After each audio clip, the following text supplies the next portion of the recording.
എത്ര സമയം സംഘടന തുടങ്ങിയിട്ട്? കുറച്ചു നേരമായി. ഓ, ഞാൻ കുറച്ച് ലേറ്റ് ആയി പോയി. ഇവിടെ എല്ലാ സാമുദായിക സംഘടനകളും അത് മതപരിഗണനകളില്ലാതെ തന്നെ ഇടതുപക്ഷത്തോട് യോജിക്കുന്ന ഒരു സാഹചര്യമുണ്ട്. കാരണം ജനങ്ങൾക്ക് കൊടുത്ത വാക്ക് കൃത്യമായി പാലിച്ച് അത് കൃത്യമായി ജനങ്ങളെ ബോധ്യപ്പെടുത്തി LDF ഗവൺമെന്റ് മുന്നോട്ട് പോവുകയാണ്. ആണോ? ഇപ്പൊ ഒന്നാം പിണറായി സർക്കാർ 600 കാര്യങ്ങളാണ് ജനങ്ങൾക്ക് മുന്നിൽ അവതരിപ്പിച്ച് ഭൂരിഭാഗം കാര്യങ്ങളും നടപ്പാക്കി അവ പ്രോഗ്രസ് റിപ്പോർട്ടിലൂടെ ജനങ്ങളെ അറിയിച്ചു. രണ്ടാം പിണറായി സർക്കാർ 900 കാര്യങ്ങൾ 2021 നിയമസഭാ തെരഞ്ഞെടുപ്പിൽ പ്രകടന പത്രികയിലൂടെ അറിയിച്ച് അതിൽ 739 കാര്യങ്ങൾ പൂർത്തീകരിച്ചതായി ജനങ്ങളെ അറിയിച്ച് ബാക്കി കാര്യങ്ങളായിട്ട് മുന്നോട്ട് പോവുകയാണ്. ഈ ഏതെങ്കിലും വിശ്വാസികൾക്ക് ഇടതുപക്ഷത്തെ തള്ളി പറയാൻ കഴിയാത്ത തരത്തിലേക്ക് തന്നെയാണ് ആരാധന സംരക്ഷിക്കാനും ആചാരങ്ങൾ സംരക്ഷിക്കാനും എല്ലാ തരത്തിലുള്ള വികസന പ്രവർത്തനങ്ങളും ആരാധനാ സംരക്ഷണവും ഒക്കെ ഇന്ന് മുതലാണ് ശ്രീ അരുൺകുമാർ അജണ്ടയിലേക്ക് വന്നത്. നിങ്ങൾ മതങ്ങളിലേക്ക് ചുരുങ്ങുമ്പോൾ ഞങ്ങൾ മനുഷ്യരിലേക്ക് പടരുന്നു. ഇത് ആരുടെ പ്രശസ്തമായ വാചകങ്ങളാണ്? പിണറായി വിജയന്റെ വാചകങ്ങളാണ്.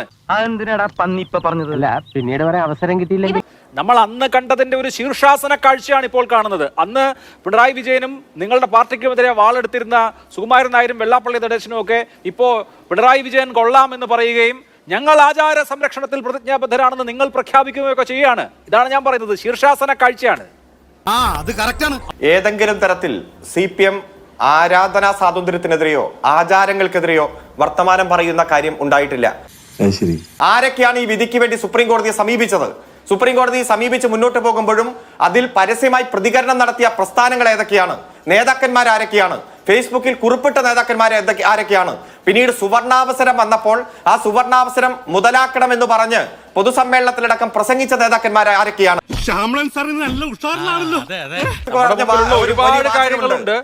ആചാരങ്ങളെ അവഗണിക്കാൻ അല്ലെങ്കിൽ ആചാരങ്ങളെ വെല്ലുവിളിക്കാൻ ധൈര്യം കാണിച്ച ആർജവം കാണിച്ച ആളുകളായിരുന്നു അയ്യങ്കാളിയും നാരായണ ഗുരുവും ഒക്കെ എന്ന് നവോത്ഥാന സംഗമം നടത്തി മുക്കിന് മൈക്ക് വെച്ച് പ്രസംഗിച്ചത് ആരാണ് ഇത് കേരളത്തെ ഉദ്ബോധിപ്പിച്ചത്?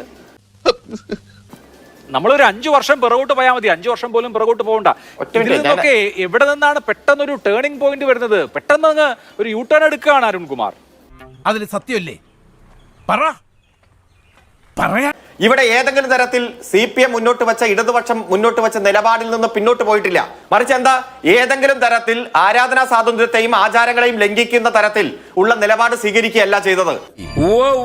ഈ കഴിഞ്ഞ 9.5 വർഷമായി ഇവിടുത്തെ ദേവസ്വം ബോർഡുകൾക്ക്, ഇപ്പൊ തിരുവിതാംകൂർ ദേവസ്വം ബോർഡിന് 145.40 കോടി രൂപയാണ് മാറ്റിവെച്ചത്. കൊച്ചിൻ ദേവസ്വം ബോർഡിന് 26 കോടി. ഞാൻ ഓരോന്നും എടുത്ത് പറയുന്നില്ല. മൊത്തം 638. അതൊരു ആനക്കാര്യമല്ല. ദേവസ്വം വകുപ്പ് എന്ന് പറഞ്ഞൊരു വകുപ്പുണ്ടല്ലോ. അപ്പോ ദേവസ്വം ബോർഡുകൾക്ക് വിഹിതം നീക്കിവെക്കൽ എന്ന് പറയുന്നത് നിങ്ങൾ എന്തോ ചരിത്രത്തിൽ ആദ്യമായി നടപ്പാക്കിയ ഒരു കാര്യമാണ് എന്നുള്ള മട്ടിൽ ചർച്ച നടത്തല്ലേ?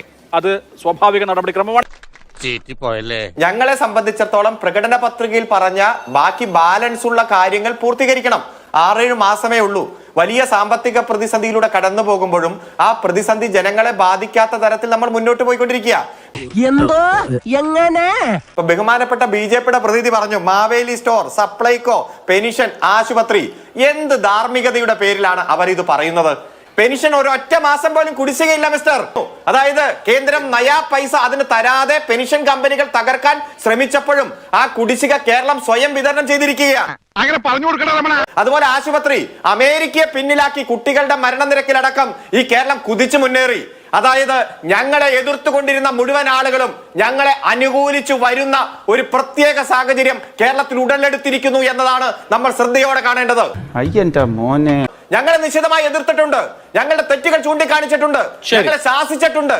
അവരെല്ലാം CPM ആണ് ശരി, ഇടതുപക്ഷമാണ് ശരി, പിണറായിയാണ് ശരി എന്ന് പറയുന്ന ഒരു സാഹചര്യം സൃഷ്ടിക്കാൻ ഞങ്ങൾക്ക് കഴിഞ്ഞുവെങ്കിൽ അഭിലാഷെ ഒന്ന് ശ്രദ്ധിക്കുക, സൃഷ്ടിക്കാൻ പോകുകയാണ്. ഇയാളുടെ കോൺഫിഡൻസ് സമ്മതിക്കണം.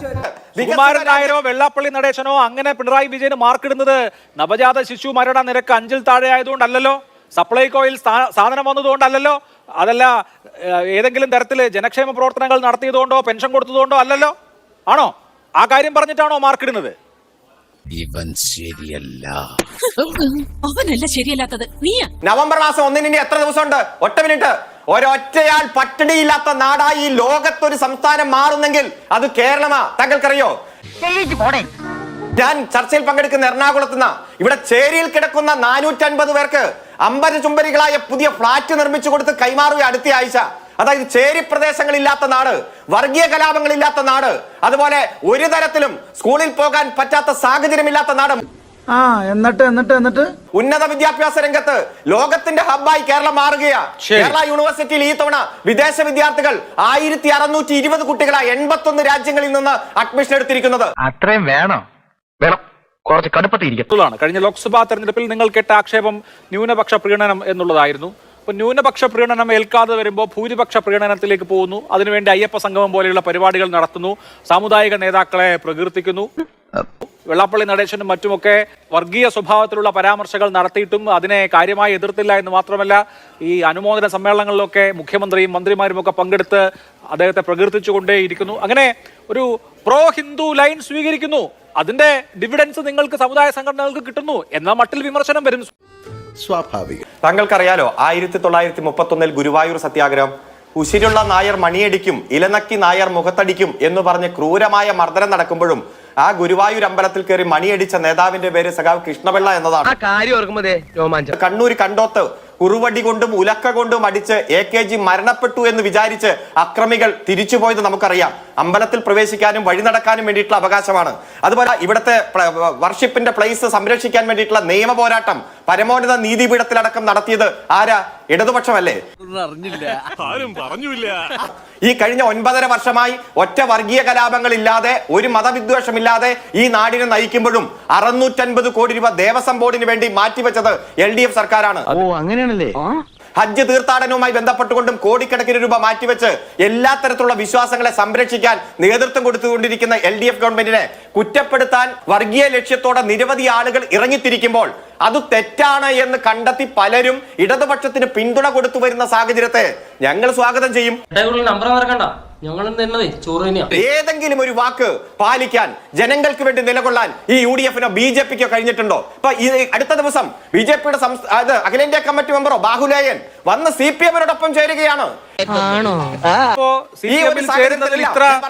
രോമാഞ്ചം കൊള്ളാനുണ്ടോ എന്നുള്ള കാര്യത്തിൽ എനിക്ക് സംശയമുണ്ട് കേട്ടോ. ഈ ബാബറി മസ്ജിദ് പൊളിക്കാൻ പോയി അവിടുത്തെ ബാബറി മസ്ജിദിനെ കല്ലും കൊണ്ട് തിരിച്ചു വന്ന കക്ഷിയാണ് നിങ്ങൾ നവോത്ഥാന സംരക്ഷണത്തിന്റെ അപ്പോസ്തലനായിട്ട് കഴിഞ്ഞ സർക്കാരിന്റെ കാലത്ത് വെച്ചത്. പുള്ളിക്ക് നവോത്ഥാനം പോരാതെ വന്നപ്പോ പുള്ളി പിന്നെയും തിരിച്ചു പോയിട്ട് നിങ്ങളെ ചീത്ത വിളിക്കുന്നത് കേട്ടു. അപ്പോ അപ്പുറത്തു നിന്ന് ഒരാൾ ഇങ്ങോട്ട് വന്നു എന്നുള്ളതൊന്നും വലിയ കാര്യമായിട്ട് എനിക്ക് തോന്നുന്നില്ല. പിന്നെ നേരത്തെ പറഞ്ഞ കാര്യത്തിൽ ഇപ്പോ ശരിയാണ്, AKG കണ്ടോത്തെ കുറുവടി ആക്രമണം ഏറ്റപ്പോഴും P. കൃഷ്ണപിള്ള മണിയടിച്ചപ്പോഴും ഒക്കെ അവർ കോൺഗ്രസ്സുകാരായിരുന്നു കേട്ടോ. അന്ന് കമ്മ്യൂണിസ്റ്റ് പാർട്ടി ഇല്ല, പിന്നീടാണ് കമ്മ്യൂണിസ്റ്റ് പാർട്ടി രൂപം കൊണ്ടത്. പിന്നെ പ്ലേസസ് ഓഫ് വർഷിപ്പ് ആക്ട് നരസിംഹറാവുവിന്റെ സർക്കാർ കൊണ്ടുവന്നതുമാണ്. ശ്രീ ജയചന്ദ്രൻ മാസ്റ്റർ സ്വപ്ന ലോകത്തെ ബാലഭാസ്കരനെ പോലെയാണ് അദ്ദേഹം, എനിക്ക് തോന്നുന്നു. കേരളത്തിലെ ആശുപത്രികളെ കുറിച്ച് അമേരിക്കയോട് കിടപിടിക്കുന്ന ആശുപത്രി. അപ്പൊ കേരളത്തിൽ പിണറായി വിജയൻ ഇനി അമേരിക്കയിലേക്ക് പോകണ്ടല്ലോ. തിരുവനന്തപുരം മെഡിക്കൽ കോളേജിൽ ചികിത്സിക്കുമെന്ന് ഞാൻ വിചാരിക്കുന്നു. മാത്രവുമല്ല, ഫ്ളാറ്റുകളെ കുറിച്ചും അദ്ദേഹം ഏതോ ഒരു വലിയ സ്വപ്നലോകത്താണ്. ഇതിനേക്കാൾ വലിയ ആവേശത്തോടെ ഇവിടുത്തെ സഖാക്കള് കോഴിക്കോട്ട് ഒരു ഫ്ളാറ്റ് ഉണ്ടാക്കി കൊടുത്തിരുന്നു. ഇന്ന് ഞാൻ നിങ്ങളെ വെല്ലുവിളിക്കുന്നു, നിങ്ങളുടെ നേതാക്കന്മാർ ഒന്നാ ഫ്ളാറ്റിലേക്ക് പോകുമോ? ആ ഫ്ളാറ്റിലെ ജീവിതത്തെക്കുറിച്ചും അതിന്റെ ഇന്നത്തെ അവസ്ഥയെക്കുറിച്ചും പറയുമോ? അല്ല, നിങ്ങൾ പണ്ടെന്തോ നടന്ന പ്രവേശന വിളംബരത്തെ കുറിച്ച്. ഇത് സ്ഥിരം മാർക്സിസ്റ്റുകാരുടെ ശൈലിയാ. AK ഗോപാലനും EM ശങ്കരൻ നമ്പൂതിരിപ്പാടും മാർക്സിസ്റ്റ് പാർട്ടി ഇന്ത്യയിൽ രൂപപ്പെടുന്നതിന് മുമ്പ് എന്തെയോ ചെയ്തതിന്റെ പിതൃത്വമൊന്നും നിങ്ങൾ ഏറ്റെടുക്കണ്ട. പിന്നെ ഞാൻ മനസ്സിലാക്കുന്നത് നിങ്ങളൊരു വക്കീലാണ് എന്നാണ്. എന്തൊക്കെയോ അങ്ങ് വാരിക്കോരി കൊടുത്തു പിണറായി വിജയൻ അമ്പലങ്ങൾക്ക്, ദേവസ്വം ബോർഡിൽ എന്ന് പറയുന്നു. അല്ല സർ, നിങ്ങൾക്ക് ഇതിന്റെ പുറകുള്ള നിയമത്തെക്കുറിച്ചൊന്നും അറിയില്ലേ? എന്ത് കൊടുത്തു എന്നൊക്കെ ചോദിക്കുമ്പോൾ അത് കൊടുക്കാൻ നിങ്ങൾ ഔദാര്യമാണോ? ഈ ക്ഷേത്ര സ്വത്ത് മുഴുവൻ ഗവൺമെന്റ് കൊടുത്തപ്പോൾ ഉണ്ടാക്കിയ കരാറല്ലേ, അത് കൊടുക്കുന്നുണ്ടോ നിങ്ങൾ?